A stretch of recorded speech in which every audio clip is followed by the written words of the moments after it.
on a sofa of a rather different kind, because our next guest is a mechanical genius, inventor and former presenter of Wheeler Dealers. He's called Edd China. He's also an author. He's released his new autobiography called Grease Junkie, and he's here with his first major invention. The very first thing he ever did, his sofa car that he calls the casual loafer. Hello, I'm loving this. I'm loving it. Pizza, Yeah. a pizza for a steering wheel. That's correct, yeah. So you could call this Pizza Express. And there are many other fine pizza brands that you can buy in the high street.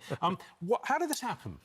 Well, I was working doing the special effects for Father Ted, as you do, and I was doing, his Father Jack had a wheelchair, and one of the storylines, he was going to get kind of thrown off a cliff or up a hill, so we had to sort of power that, and that seemed like quite a good fun sort of idea, and then it kind of, one thing led to another, and I had this idea, it'd be great to be able to turn up at a restaurant, order your food, but still be actually outside, sort of thing. That's really, really dumb, and so, of course, in the end, I had to build it. And this goes at 87 miles an hour? That's the record we set, yes. And I wanted to make a car that was nothing like a car, that was simple as that. Well, I think you've achieved that much. But you do get some strange looks when you drive around in this one, don't you? Well, yeah, but that's part of the fun.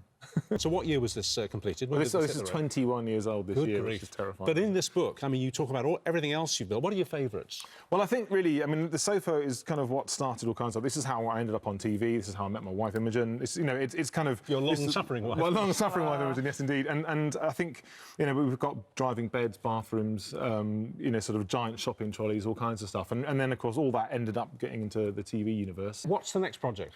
Well, once that is finished, I think, I mean, I've got to do another book, because obviously this book is so great, hopefully. People are going on another one. And the thing I love about this is, you know, you sort of chart your progress from being a very young child, where you started off with Lego and you'd be building bits with it, even if you didn't have all the pieces or you wouldn't even read the instructions, you'd build something else. And, you know, it's coming up to half-term, isn't it, for a lot of children? So you think parents should encourage their children to just, you know, tinker with things, and actually, make whatever they want. Yeah, I mean, everybody should be curious, and kids particularly. And I think, obviously, you need to sort of embrace that curiosity and let the kids just get on with it. But I think it's got to be in the genes a bit. I mean, your dad was a rocket scientist, wasn't he? Absolutely, yes. He worked on the first UK satellites, so he was a proper genius. I haven't quite managed that, but, you know, it's sort of, obviously, there's still bits of that. I could just about change a, puncture tyre and, put the spare wheel on, stuff like that, and do some very basic stuff, but I couldn't do anything like this.